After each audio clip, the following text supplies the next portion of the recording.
We have two girls with us today, Akshay and Sia. I know they might have already introduced themselves. So I may hand it over to them and let them speak ahead. Thank you. Over to you guys.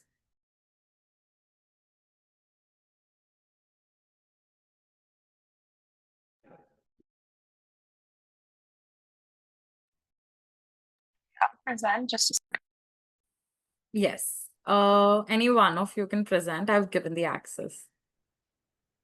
I'm good as well, Sejal. Thank you for asking.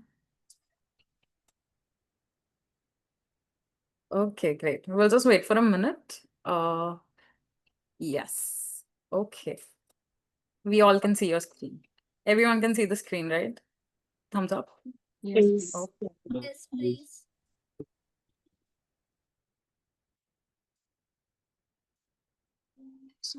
This is like,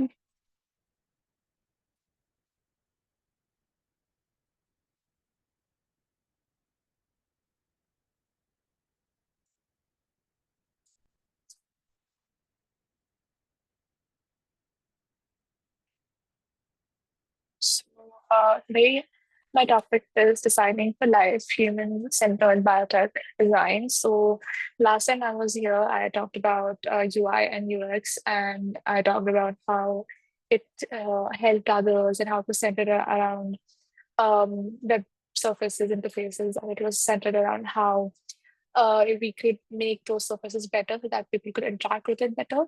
Today, I'm going to talk about how biotech design and human centered design, which are two separate fields, but human centered design, how it affects biotech and how it's a part of biotech, and helps the design become more and more easier and easy to use for everybody.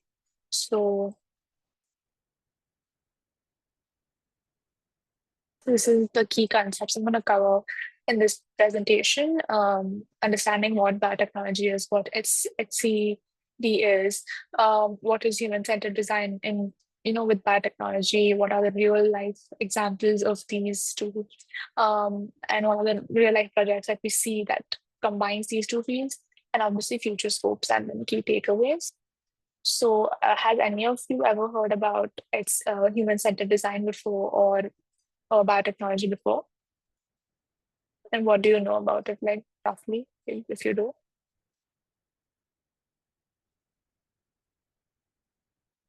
So nobody know about biotechnology and it's human-centered design. Okay, that's good. So you'll get to know today. Um, First is what is biotechnology? So biotechnology is the I'm so use sorry. of Just living. 1 second, Sia. Everyone is able to hear Sia properly, right? Yeah. Anyone who Yes. cannot hear? Okay, great, amazing. Okay, let's continue. Thank you. Okay, yeah. Uh, so biotechnology is the use of a living organism, cells, biological systems to develop products and technology for human use. So basically, in short, it is basically to use biology in a way that can help human beings in their daily life or anything that any sort of issues that they have in their life that are associated to them, to their body, like diseases or anything, any allergies or anything that is associated with their body or anything associated with their health is going to be related to biotechnology. And anything that helps them with that is going to be considered under biotechnology. So medicines, agriculture, industry, environmental solutions. So as I said, for their body, like anything regarding to their health is going to come under medicines. Agriculture, industry, and environmental solutions are basically agriculture. They start with like pest-resistant crops. So like pest-resistant crops are crops that usually pests ruin crops. A lot of crops and farmers are very stressed about getting rid of them, and they use pesticides that are very harmful for them as well as for the crop. So through biotechnology, pest-resistant crops have been developed in labs and all. They come with theories that can help do certain things when they sow the crop itself so that the pests do not bother the crop. Industry is also validated to be plastics. So plastics is a very huge problem in for disposal, plastics do not degrade. So that is why coming up with biodegradable plastics is a very huge help to this industry. Environmental solutions such as bioremediation is what biotechnology helps that industry with. So yeah, these industries very heavily rely on biotechnology so that they can be more sustainable and they can be more eco-friendly with their products. That is what biotechnology is.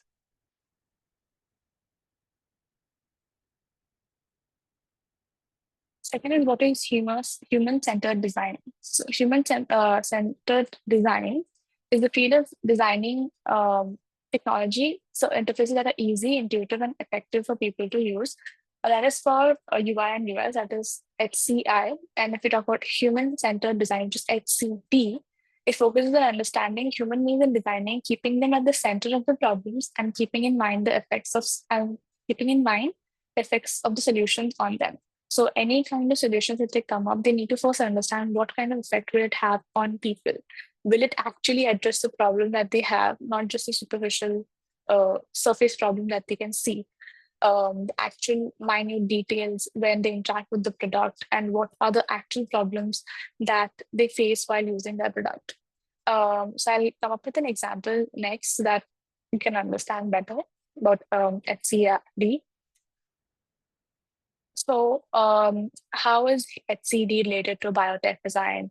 So here you can see this is the CGM, continuous glucose meter. If you have seen patients with diabetes around you, they usually have this inserted on their body so that they can get insulin regularly and they can monitor their insulin. So continuous glucose meter, for who don't know it, is used by diabetic patients who have to take and monitor their insulin levels and inject it into their body since their body cannot produce it in enough levels. So that is what insulin CGM is. Through before when CGM wasn't invented or not developed, before you used to use finger sticks. Finger sticks basically are needles that prick your finger and you get a little bit of blood and then you test your sugar levels.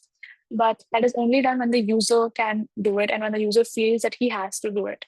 And it causes pain, it causes discomfort, it's inconvenient when you're outside, you can't really prick your finger and you have to go to the, it's very hasty and it's very inconvenient to do. It is single testing, it does not happen regularly. As I said, you have to do it yourself. There are no alarms if your insulin levels fall suddenly and you're outside and you feel discomfort. You can't do anything. You don't know it from beforehand. It's inconvenient. It's stressful and it's very painful as well. After CGM was being developed and people started using it, it has continuous automatic rating. So the patient has to do nothing. He has to just he has to insert his machine and the infusion set, and it continuously does its job without him or her interfering in it. It's continuously done 24/7. There's one insertion in the morning, and then the whole day they don't have to do anything with it. It gives strength, it gives graphs. So these have like smartphones connected to the device so that they can see on their phone that they're going to have an insulin downfall later on in the day, and then they just accordingly adjust their levels. And not only to the patient, but to their family members also, because today even young children have diabetes, so their parents should be able to know what is going to happen with their insulin levels. So they can see it on their apps. It's easy for them to monitor. Alarms for highs and lows. As soon as something happens, the device would trigger and they would tell that, okay, this is happening to your insulin levels and you need to take your insulin right now.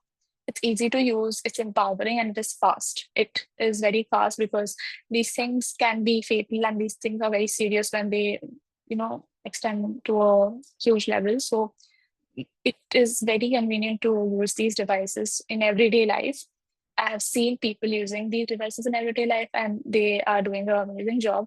So I feel this is a very huge example of SCD in biotech, where you can see a clear before and after how convenient it was. They understood the problem of the people, of how inconvenient it was to prick their fingers and test it regularly, and how risky it was for them to do it. So I think this is a clear example of SCD in biotech. So the role of human-centered design in biotech is usability to make, as I showed in the example before, complex processes of, because medicines can be very complex in using everyday life.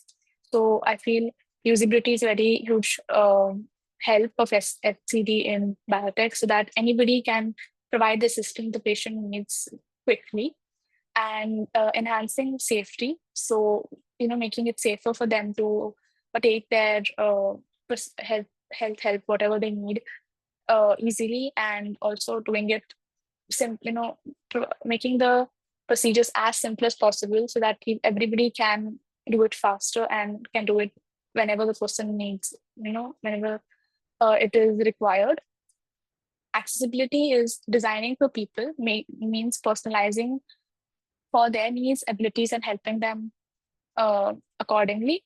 So that is why it is very important to integrate SCD in biotech, because everybody has different needs, everybody has different abilities and health concerns. So according to them, they should get medical assistance and whatever help they need. Ethics and trust, because health is something that is very, very important, very, very important to hand it in safe hands. So it is imperative that medical records are confidential entirely. Nobody knows about it. Only the patient and their family members can see and edit these things. So safety and ethics with human-centered design is more easier to manage in biotech. There was a lot of data, so if anybody has any questions, I can answer right now and then move ahead.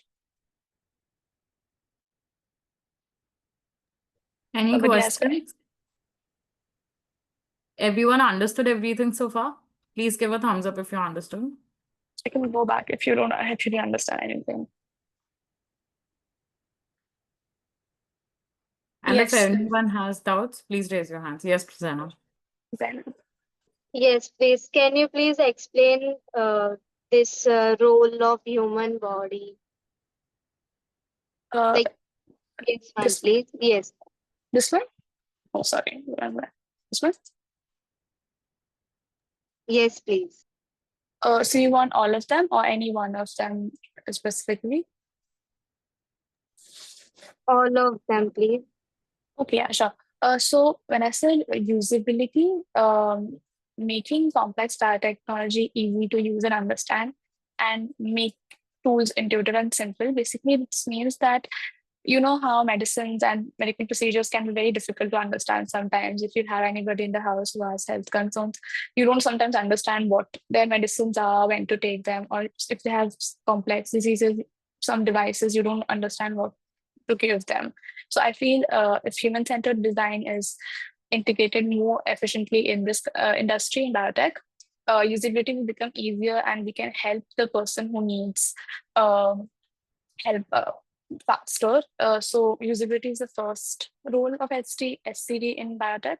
Second is enhancing safety. So by enhancing safety, I mean if the instructions are clear and if everything is clear, if usability is good, we will be able to provide the person who needs the health attention would be faster. It would be faster, so that the person could be safe faster. That is what I mean by enhancing safety. So that is the second role of HCD in biotech. Third is accessibility, so that anybody, according to their abilities, if they're especially able and they need a different kind of device or different features in their device, so that they can access it easily. That is what accessibility means. And according designing means personalizing it according to their needs is what I mean by accessibility. So that is the third role.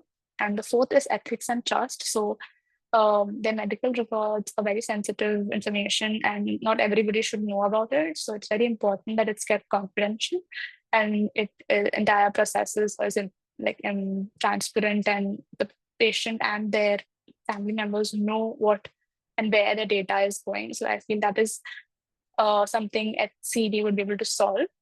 So that is the fourth oath of HCD in biotech. I hope I was able to explain better.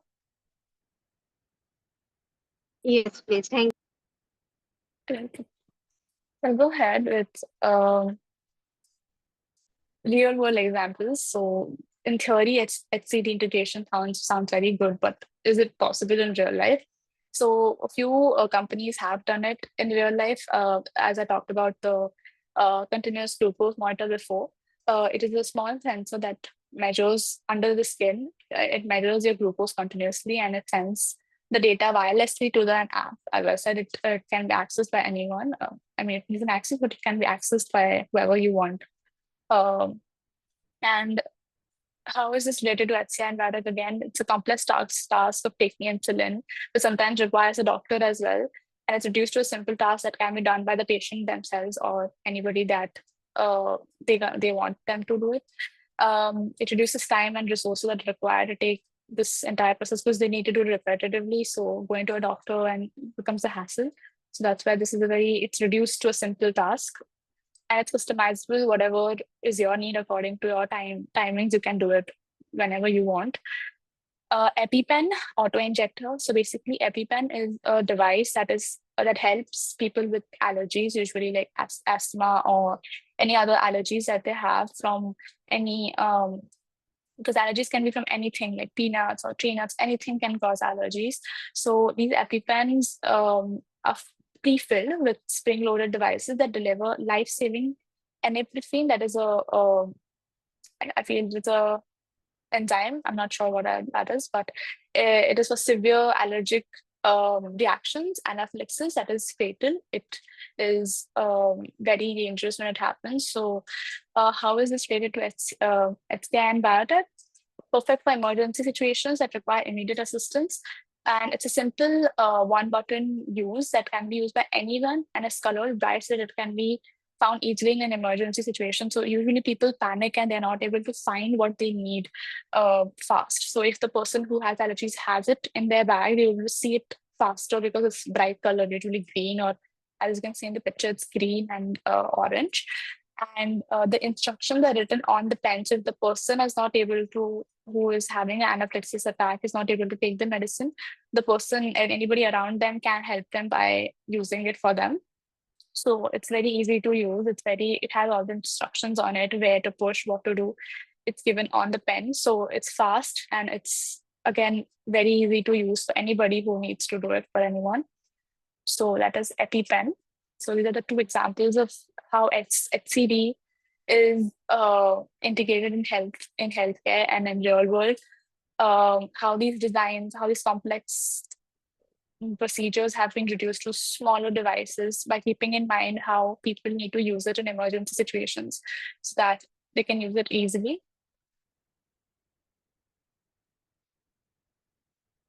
This is another example. I don't know if you've seen this. This has been very popular around the social media.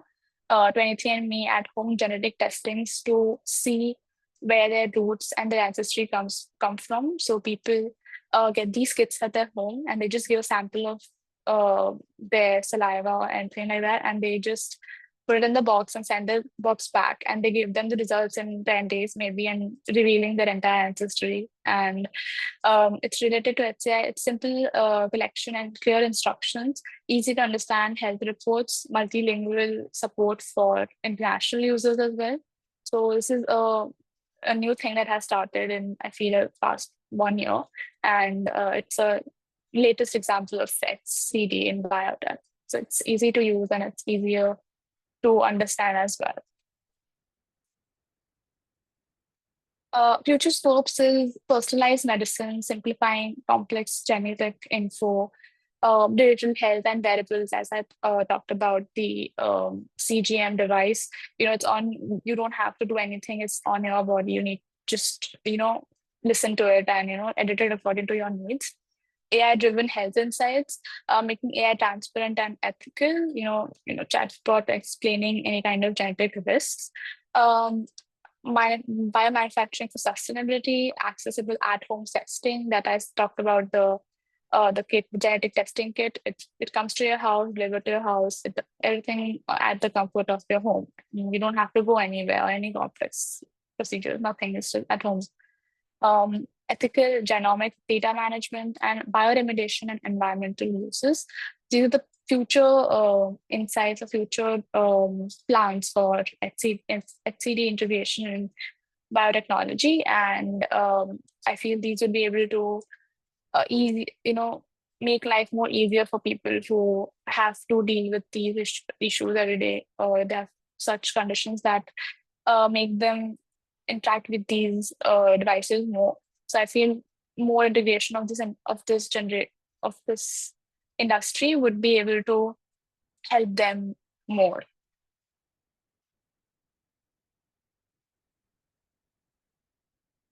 So key takeaways, again, the crossover of these two fields has helped both the industries understand user needs better and address the issues of patient that not only concern their health, but also how they access help to make it better. So if you see, when they were, as I talked about the CGM, the glucose meter, pricking their hands and testing their insulin was just working fine. They didn't have any issues. They could check their insulin, but it was not accessible. The problem was not that they were not able to check their insulin. The problem was that how they were testing it. They were not able to. It was not convenient for them when they were outside. They forgot, or maybe it led to a few incidents where they just didn't check their insulin regularly, and it caused a spike in their levels, and it caused a big issue in their life. So that was just working fine, but they viewed these things as a problem and not that just taking insulin was a problem. So that's why they invented CGM, and they were able to conveniently take their insulin and take it at the right time so that they don't forget and it does not lead to a big health issue. That is how HCD helped address that issue. Sometimes you see that the problem is not just what you see, but there's more to it. It helps to provide it the right person quicker and more efficiently. Human-centered biotechnology helps avoid any mishaps or loss due to the lack of precision or due to imprecision. Because if there's and with health, there is no if and buts. You cannot risk anything. So I feel technology can help these industries address issues better, and biotechnology can become more advanced and help people. So that is it. Thank you so much for listening. If any questions, you can ask.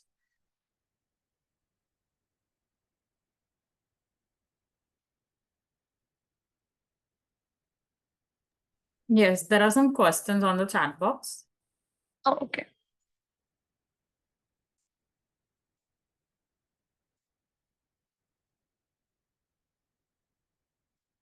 So there's how do therapies come under biotechnology? So there are few therapies such as physiotherapy or physiotherapy. So there are a few devices that help in giving these therapies and advancing their procedures of providing help to people. So that is how biotechnology helps therapies, and there are a few therapies that are only based on devices that biotechnology has invented. So yeah, that is what I meant by therapies, if that answers your question. What should be the morality of biotech human center? What do you mean by morality? I'm not able to understand the question. Sorry. Ab- Abdul, who asked this question? Abdul, do you want to unmute and ask your question?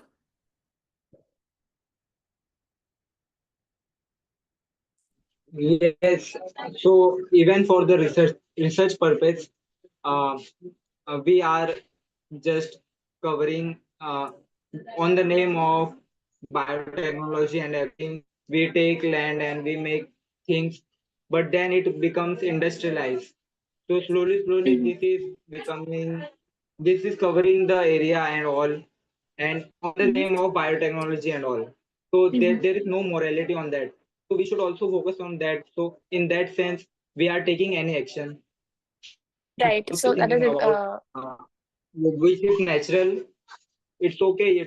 We are doing for humans, and we are using biotech for welfare of humans. In the definition of biotech, it's written there welfare for human. what about all other animals and nature, and what there is already a ecosystem, but we are actually disturbing it. So on that, there is any moral? Right, that's a very good point. That's what I meant by integration of HCD in biotech. Sometimes biotech industries can be a little um, they can be in ignorance of other organisms in life, and you're correct. There's the ecosystem, there's the natural process of things happening.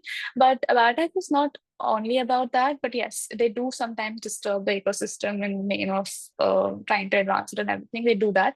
But biotech is doing some good things as well. And for the bad things, HCD is going to help them understand those things, that they're addressing one problem, but they're creating three others. So that is why they should be aware of these things.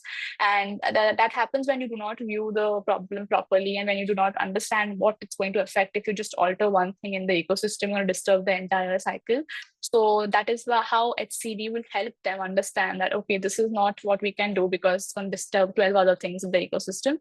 So you're correct. I think HCD would be able to help, as I talked about ethics and trust in one of the roles of HCD. Somewhere it will be able to help the biotechnology industry to understand the roles of other things in the ecosystem as well, and not just humans. And biotechnology sometimes just addresses not the altering the ecosystem, but helping it more, or enhancing its effect. Because as we are, in this world, a lot of things have altered the ecosystem already without us interfering in it. So we have to interfere to help it work like it used to. So that is how biotechnology is helping the ecosystem as well. But yes, the morality and everything, I think HCD would be able to help them, understand the real issues and address everybody's issues and not just humans. I hope that answered your question. Thank you so much. Really appreciated your answer. Thank you for answering. No problem. Kushagra? Yes. So I have a specific question like how glucose sensing is related to HCD. Can you explain that specific part, please? Yes, sure. So glucose testing is basically the insulin level in the glucose testing is for diabetic people.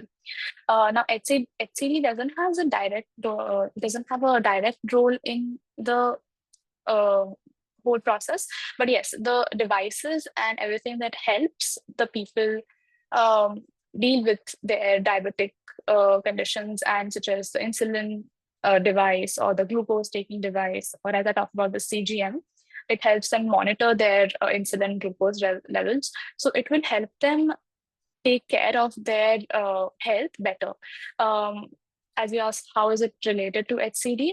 As I spoke before the CGM was invented, they were taking their glucose and they were monitoring their insulin levels, but it was just inefficient. They couldn't do it conveniently. But there was a lot of mishaps, there were a lot of errors that led to the degradation of their health and caused them more pain and health risk.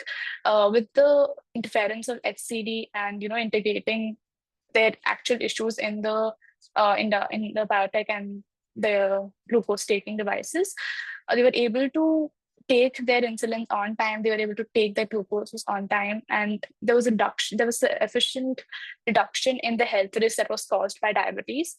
And they were able to conveniently deal with their health issue, because it's not easy to live with diabetes. And when you have devices like these that help you manage your condition more easily, they help a lot. So I think that is the role of HCD in the entire glucose taking device machine. I hope that was a little helpful. Yes, please. Thank you so much. No problem. Any other questions?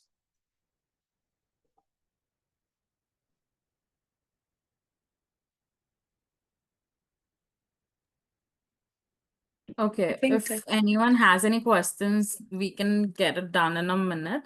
If no one has any questions, then we can move further. Please give a thumbs up if we can move further. Yes. Okay. Great. ठीक है. Nishita, Sangeeta. What about you? Did you understand everything? Okay, Yes, please. Nashita. Sangeeta understood. Okay, very good. Okay. So if anyone has any further doubts as well, like later on, you can put it up on the chat box and we can take it from there. Okay. For now, we are moving ahead with the second bit. Over to you, the changemakers. Okay. I will share my screen.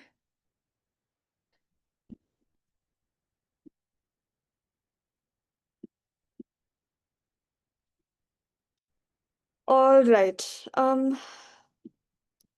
So basically today I'll be so you know how like in the world there are so many scientists who exist and they're all trying to figure out problems to each and every solution. But I think us as humans, we're so self-absorbed that we don't realize that nature itself has found out so many different solutions for so many problems that we are already facing. And so today I wanted to go a bit into that. I wanted to like discuss how biology influences design and technology and how it's able to help us in like problems that we face and it's able to give us innovative solutions. So yeah, so this is the agenda for today. Yeah, it's going to go. So basically, before I properly begin, there are a lot of different concepts that I'll be introducing today. So if you have any questions about a certain kind of concept, or if there's something you don't understand particularly, please feel free to put it in the chat box. I'll address them after I'm done. So yeah. Okay, so this is where we begin. So nature is seen to be very, very resourceful. It's able to build its own structures. It's able to conserve energy by itself. It's able to adapt to change without pollution or without wasting anything. And so if you think of different things like the spider web here, it's known to be lightweight, but it also like has the sturdiness like which is stronger than steel by weight itself. And lotus leaves are also known to be self-cleaning. There are bird wings that are able to cut through air very silently. Every single function which is a part of nature is very functional and very optimizable and it's very efficient. So there's also a quote here that I've mentioned that nature has already solved many problems, many of the problems that we face by Benius. So she's a very important person in today's presentation, and I'll tell you why soon. So yeah. So this is how, okay. I don't know if everybody knows how butterflies um comes to comes to be, right? Like it becomes from a caterpillar, then it goes into a cocoon, then it becomes into a gorgeous little butterfly. So those kind of like the cocoon that the butterfly makes, it is able to influence different kind of protective material that now people like use as part of armor or anything else. So that is called biomimicry. So the proper definition for biomimicry I'll give to you in the next slide, but we'll first understand how it came to be as such. So there's this man, his name is George de Mistral, and he's very important because he was the one who sort of invented biomimicry before it became a thing. So he was walking his dog in the Alps, and his dog had gone through these like bushes, and there are these birds. They're like tiny little. I don't know if you can see in this picture, but they get stuck onto the dog's fur. And after looking like underneath a microscope, he was able to see that they have like these hook and loop fasteners that like stick onto the dog's fur properly. And by by the burrs and like being influenced by the burrs, he was able to actually create Velcro. So indirectly, Mr. George was able to create like the first successful design of biomimicry in the industry and in history. And later on, in 1997, Miss Janine, who I had mentioned earlier, she wrote a book on biomimicry and introduced design philosophy as biomimicry, and also argues that nature isn't just a model, but a mentor and a measure as well. And also, she opened an institute, which in 2006, which offers research to different kinds of people, as well as major companies like Nike to develop nature-inspired solutions. So this is basically how the term of biomimicry came to be. Yeah, I guess I'll move on from here. 1 second. Why can't I move on? Yeah, okay. So biomimicry is basically the practice of learning from and imitating nature's forms, processes, and ecosystems to solve human problems and create more sustainable designs. So this is how, okay. So these three steps that we see here, they are the three ways as to how biomimicry is implemented when designers are making a certain kind of solution. So first they look at different kinds of materials that allow like the form or like the structure of the thing to be made. So in this sort of level, I've included shark skin. So shark skin is known to be able to like it's kind of water resistant and it has a very unique texture that allows it to get like tension within water. And so that's why they implement the shark skin kind of texture into swimsuits so that it's able to sort of, give your body balance and you're able to like stay afloat in water. And okay, the next level is process. So in form, which is influencing shape and structure, it's focusing on the physical aspect of the solution that's being made. And it's taking that based off of the biological structure of the physical attributes of the biological structure. In this level, it's about how the sort of nature's implementation is able to perform certain ways of how the solution works. So in this case scenario, the spider, which is weaving a spider web, those oh my god, those webs are able to be made into yarn, and then they are able to be made into biodegradable fabric. So these kind of fabrics are recyclable. They are good for nature. They're efficient. You can use them as part of like clothing and different kinds of fabrics. So this is mainly focused not on how it looks, but on how it can provide efficiently to the rest of the world. And then lastly, it's about system. So how it's able to interact with the environment and how it's able to be part of the ecosystem without fully like destroying it in a way.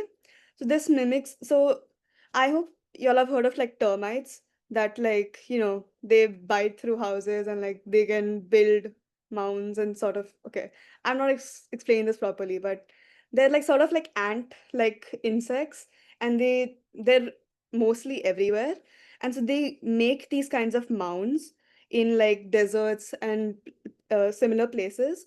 So to replicate those kind of efficient buildings and structures, and they're not able to, it's very impossible to like break down a termite mound.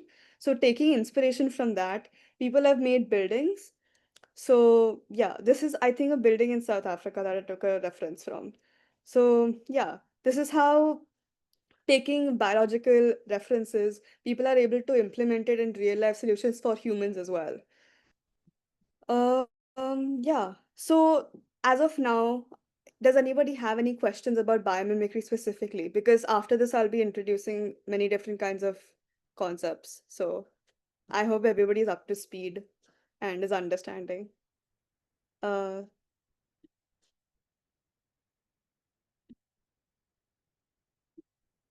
I would appreciate a thumbs up if possible. Okay, great. So we'll move on. I think Mansi has a doubt. Mansi Oh, has raised a sorry. hand. Yeah. Uh, Didi, can you please explain the like shark how we use the the shark, like how we learn from The it? skin? The skin part. Yes, please. Huh, Yes, okay. please. So we don't actually use the shark skin. It's like they're inspired by how the shark skin is on the shark's body and it helps the shark swim through water. Like, you know how it's giving the shark like um it's giving the shark like weight of its own so that it does not drown in the water. So that kind of implementation, the texture of shark skin is very unique. It's not similar to other fishes. You don't see it very often. So that is what when like designers are making swimsuits so that humans don't drown when they enter water, that is what they've tried to implement into swimsuits by taking reference to shark skin. So it's then they're not using the skin, they're just taking inspiration from it and they're making these swimsuits. I hope you were able to understand. Yes, please got it. Thank you. Yeah, welcome. Okay. Yeah. All right. Okay. So these are basically the different kinds of ways that designers are able to implement different kinds of um, techniques of nature into designing. So I'll try to simplify this as much as possible because it's a lot to take in at once. So we'll go step by step. So there's abstraction. Abstraction can be applied in the sense this is a lotus leaf. I hope, yeah, it's a lotus leaf, and it's known to have water repelling. Uh, it's able to water repel, which basically means that like it's able to what do I it's like hydrophobic. Yeah, water repelling basically.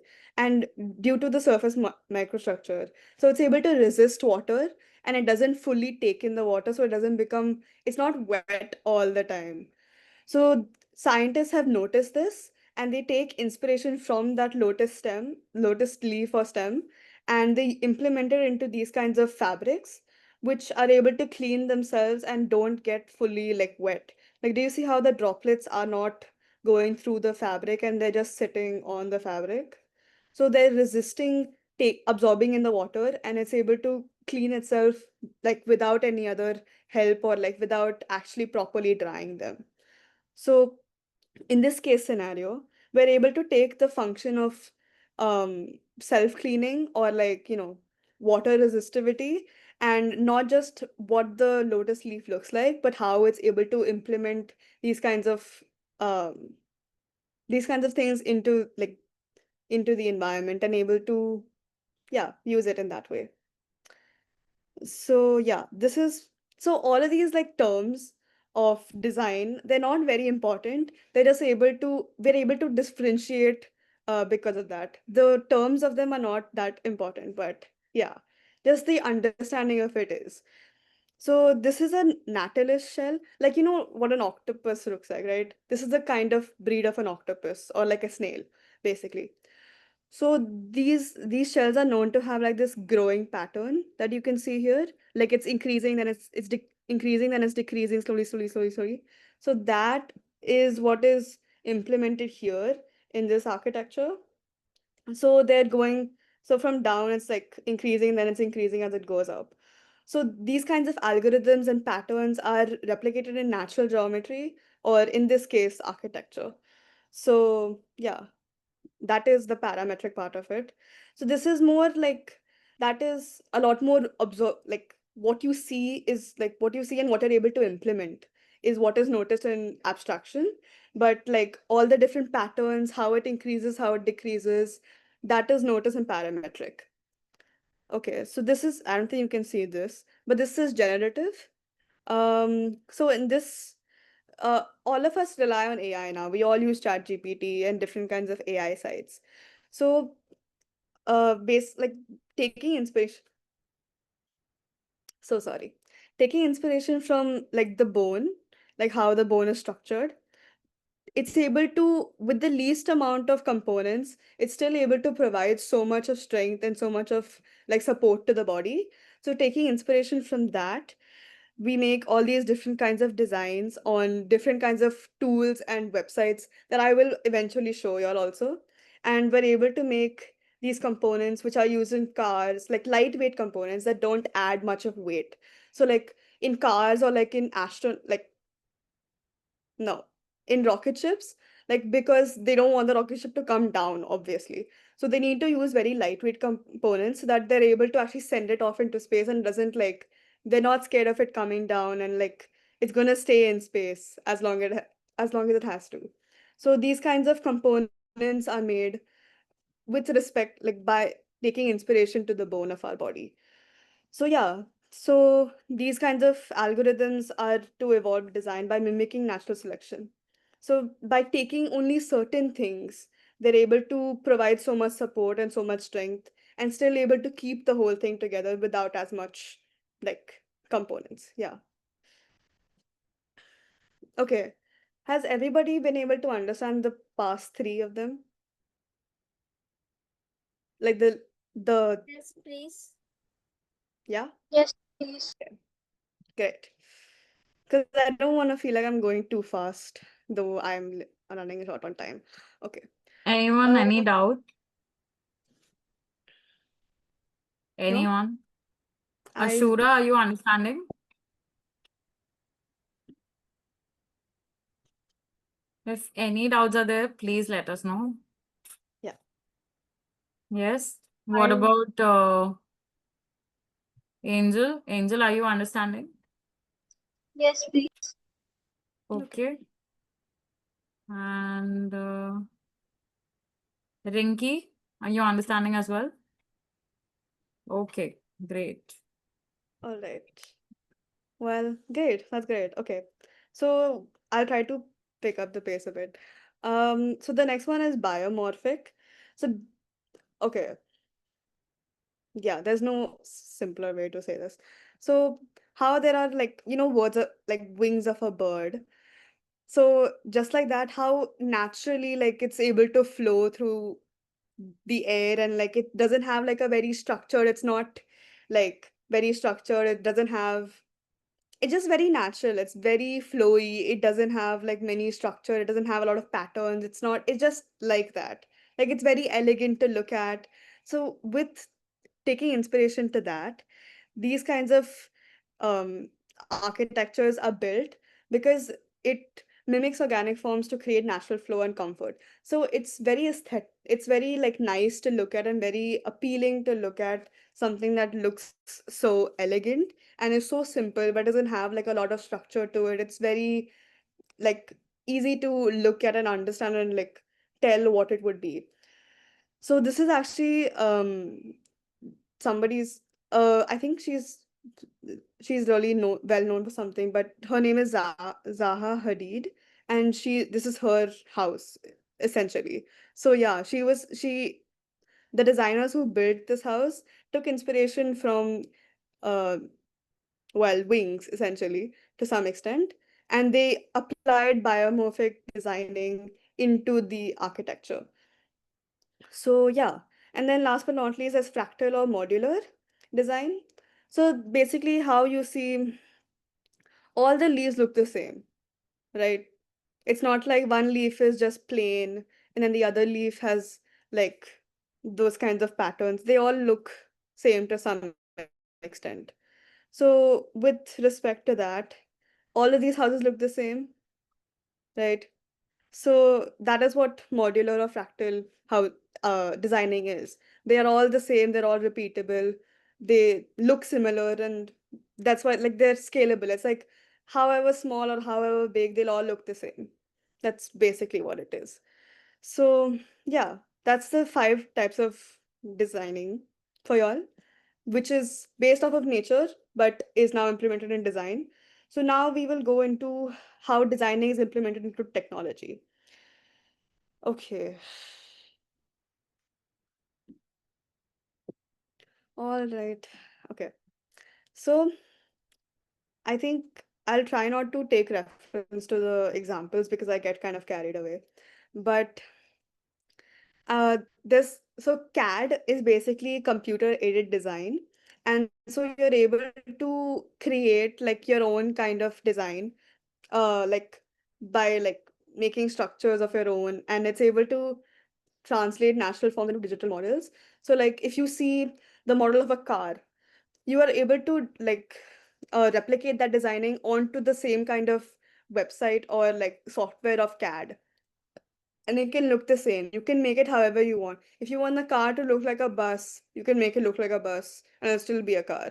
So yeah, like it's you can use your imagination to whatever extent you want to.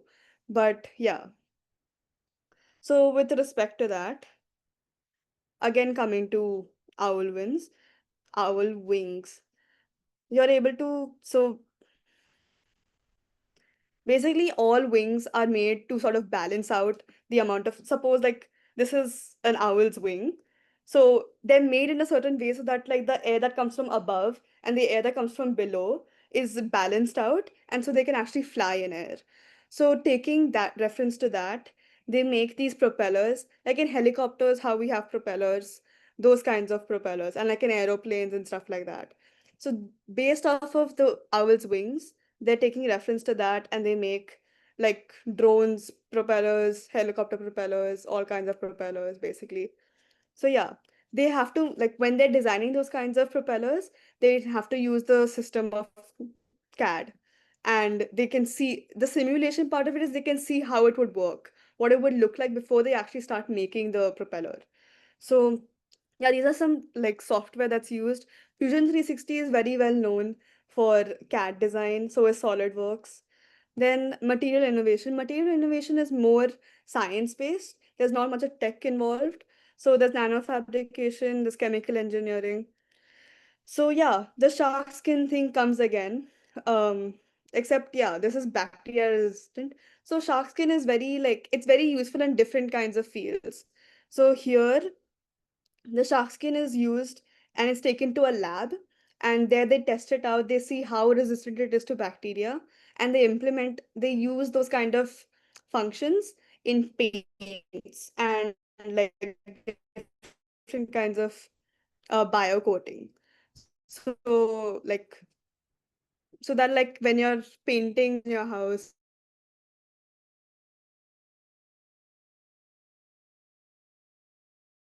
similar to CAD, except 3D printing is when you actually print something to see what it looks like. I'm sorry, Again, Akshaya, the can you bone. repeat the last portion? Your voice broke in the last portion. Oh, okay. Yeah, Just the screen. Yeah. the 3D printing part. Yes. Oh, yeah. So 3D printing is basically the same as CAD, except you have to actually print the, like, you'll have it like in your hands. Like it's lightweight. You'll have to see what it looks like. So the difference between CAD and 3D printing is CAD is on a software, it's on a laptop. You can't properly like examine and see what it would look like. But with 3D printing, you're able to make as complex of structures as you have to, and you can still see what it would look like. So yeah, that's how people make like these are like bridge components. So by taking obviously bone inspired support, bones literally give everything. They give strength, they give support, they're able to give mobility. So they give strength, they sort of inspire giving strength to, sorry, giving, allowing us to give support to bridges. And so this is, yeah. So taking inspiration from this is a 3D printed support system sort of thing. So yeah. These are also other tools used. I'm not going too much into these because they're just examples, but if you have like questions related to them, I can definitely answer. Yeah. So generative AI, again, AI is AI. It can create whatever you want it to create. So yeah, with respect to that, if you ask ChatGPT to make a wheelchair frame for you, it will make a wheelchair frame for you. So similar to that, yeah, it just makes whatever you want it to make for you. There's not much of um, input that we have to give.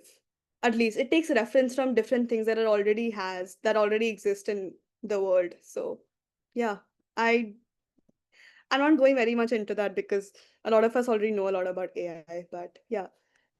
Then sensor integration, smart systems. So okay, so this is basically using of like uh how we're able to track the temperature, or how we're able to sense if there's somebody, like how in malls we have like doors and there are those sensors, so they're able to tell that we're coming through the door, or like those sensor operated doors. So those kinds of things are implemented.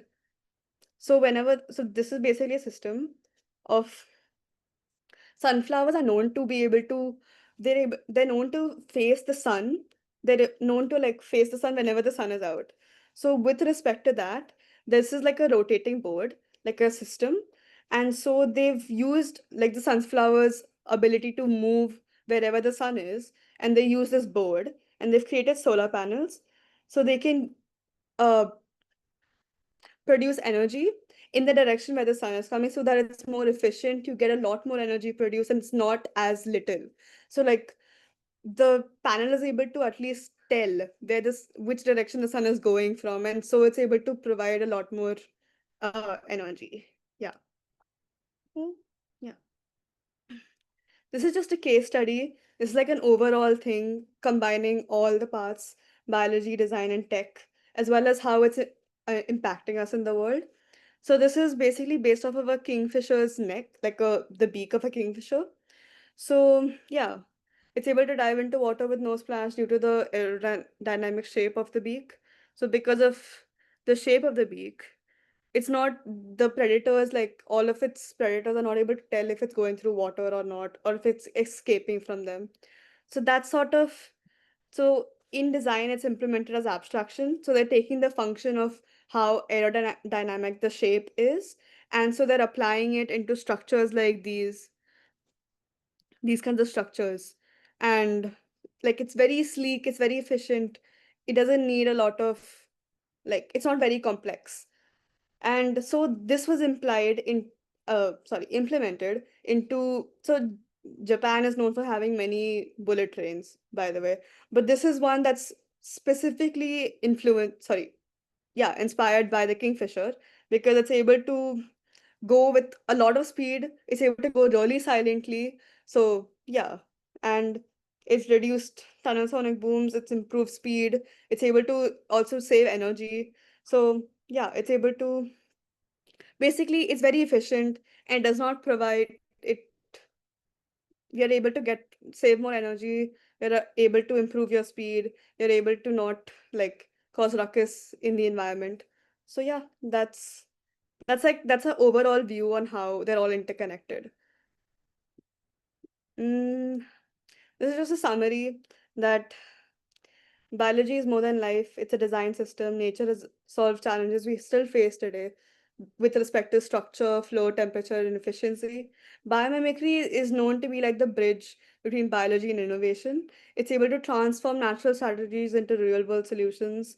Designers extract function, not form. Again, they're not copying the nature, they're just taking all the efficient parts of what they observe around them and applying them to structures, to architecture, all that kind of stuff. And technology also brings ideas to life. So if you want to make a rocket ship, you can make a rocket ship. CAD allows you to do that. Anything else allows you to do that. So yeah. And now we come to the end wherein bio, design, and tech do come full circle when it comes to innovation. So yeah, um, that's about it. I did have a question for y'all, but I'll address your questions if you have any first, and then I'll ask you this question. Yeah. I guess that's about it from me.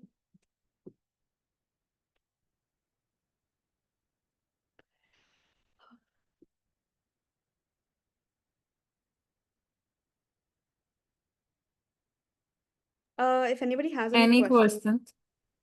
yeah. Any questions, guys? Everyone understood everything? See, if you say you understood everything, then Yeah. we're gonna ask questions. Yeah. So if you have any questions, any doubts, any word that you did not understand, you can ask that right now. Yeah. Yes, I didn't understand CAD plus. There was something CAD plus. I just Yeah, yeah, missed yeah. it. Do you want me to show you the slide again? I can do that. Okay. I'll just do that. 1 second. Okay. Can I know what you didn't understand in CAD and simulation? No, I'm sorry, I'm asking you what you did not understand in CAD and simulation. CAD. Okay, so what Okay. is CAD or maybe the full form of it? Okay. So basically CAD is computer aided design. So you're able to design, like, basically it doesn't limit you to whatever the computer already has. You're able to use whatever kind of structure you want to make and implement that onto CAD and see what it would look like. So suppose if you were making your own kind of, I don't know, if you're gonna make your own kind of rocket ship and you don't want to fully like go into it head first and want to see like, oh, if I make this kind of body or if I use these kind of motors, what will happen?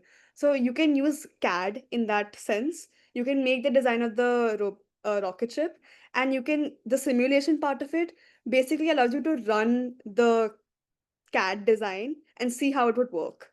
So yeah, there's not much of an explanation, but yeah, I hope you were able to understand from that. Okay. Okay, great. We have some questions on chat box as well. All right.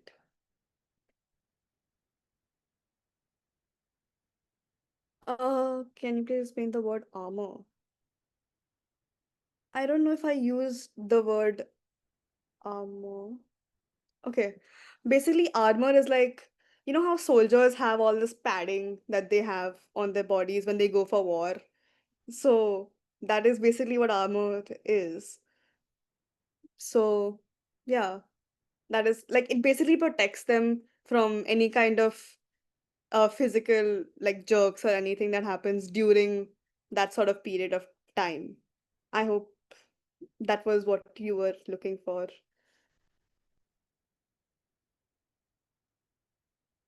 Okay, so Sejal, hi. So basically, these people, it's not exactly a field, I would say, because it's interconnecting very different things. So when it comes to biology, there are scientists who look into these kinds of things. They look into why the texture of shark skin is so different, why like how are birds able to balance in the sky. They look into these things. And then when it comes to design, there are designers who look into, oh, how can we make this building look different but still has have as many floors, or how can the ship be able to like float in water without drowning. So those kinds of structural aspects and architectural aspects the designers look into.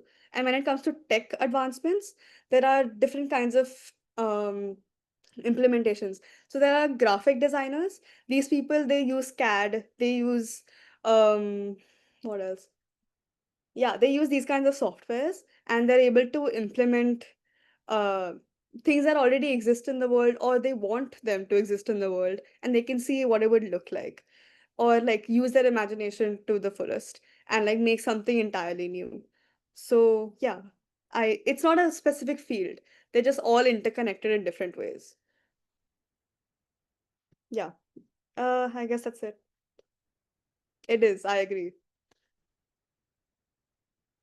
Yeah, I guess that's it. Okay, great. I think everyone is clear with everything. Yes? If any further doubts, you can let us know. Okay. Akshay, you had a question for them. Let's go ahead with that. Okay, can somebody tell me what biomorphic designing is? Let's see.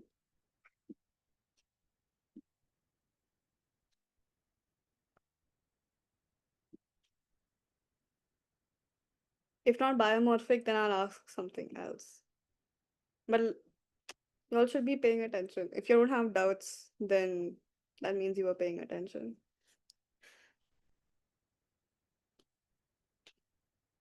Yeah, Tapsi. Yes, so biomorphic designing is where we use nature as a design or used to like designer used to invent something new or use something use nature to do something unique or using technology. Yeah, is Yeah, that the answer you want? well, to some extent, yes, but also to some extent, no. Because you were right to a very good extent, I must say. But like it's a bit more specific than that. But good try. Um, Uh, Ethan? Okay, thank Yeah, bio, you. yeah, Rajveer. Krishna Abdul. Yeah, you can go. uh, Biomorphic means copying the same structure as there in nature. Uh, Same Yeah, pattern. Similarity, same pattern following in technology, whatever we are building. like honeycomb. That What kind of pattern? Okay, Angel, do you want to try?